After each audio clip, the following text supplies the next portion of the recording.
Yan yung dahil laman ng bag ko.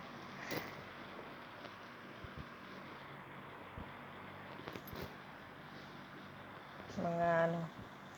Ang dami-daming damit. Ayaw ko na ng damit. Binigay ko dun sa kay Ate Latifa at saka dun sa ano, mga sapatos. Napagod na yun dahil wala nang masiksikan. Ito lang kinuha ko itong mga ano. Ito lang mga bag. Marami pa dun sa kwarto ni ate.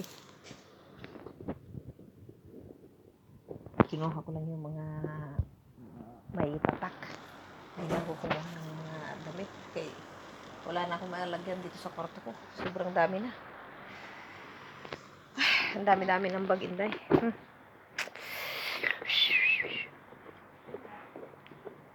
Ang dami na.